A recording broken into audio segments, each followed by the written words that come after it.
Westminster is in chaos. What began as private marital disputes between Labour's deputy leader Angela Rayner and her ex-husband has exploded into the most damaging political scandal of this parliament. Secret recordings, leaked documents, and explosive allegations have not just exposed Rayner's personal life, they've torn open Labour's carefully constructed image as the party of integrity. Subscribe now as we unravel this unprecedented crisis shaking British politics. The revelations go far beyond marital discord. At stake is the authenticity of Rayner's working-class origin story, the foundation of her political brand, and disturbing questions about whether Labour leadership protected misleading narratives for electoral gain. With the general election looming, this scandal threatens to derail Labour's campaign before it even begins. The crisis erupted when Rayner's ex-husband, Mark Rayner, provided journalists with recordings and documents contradicting key elements of her life story.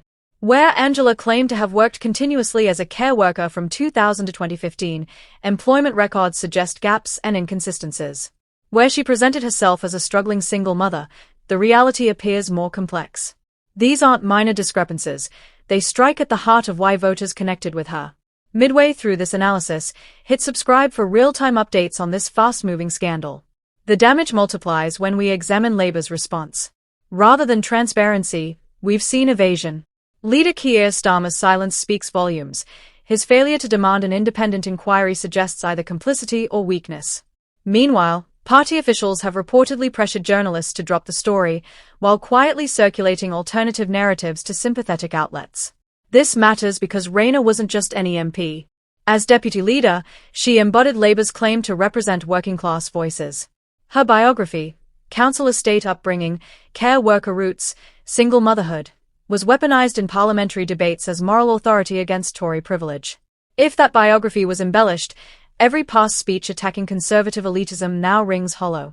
The scandal's second layer involves allegations of improper conduct during her time at Stockport Council.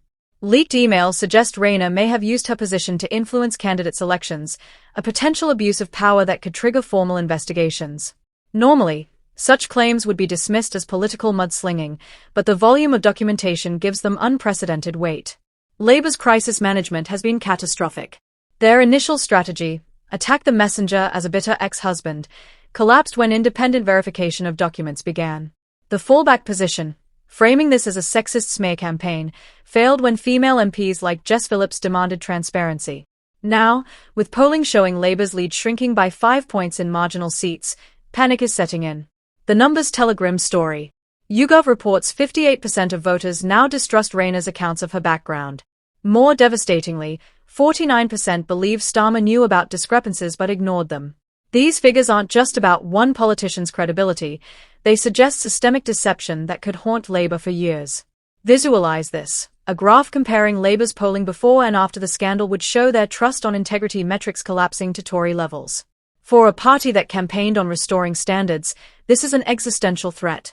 3 critical questions remain unanswered. First, why did Labour's vetting process, revamped after previous scandals, fail to flag these inconsistencies? Second, what did Starmer know, and when? Third, how many other Labour MPs have similarly embellished backgrounds?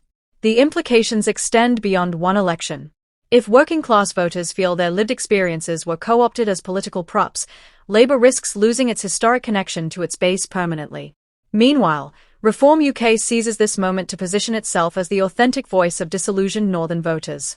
As Westminster holds its breath waiting for Rayner's next move, the clock is ticking.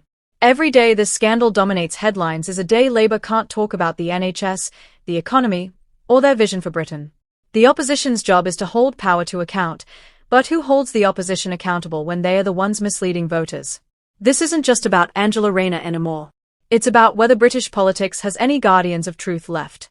The public, already cynical after years of Conservative scandals, watches with disgust as Labour proves no better. For continuing coverage of this developing story, subscribe and enable notifications. The coming days will determine whether Labour can salvage its moral authority, or whether this scandal becomes the defining collapse of Starmer's leadership.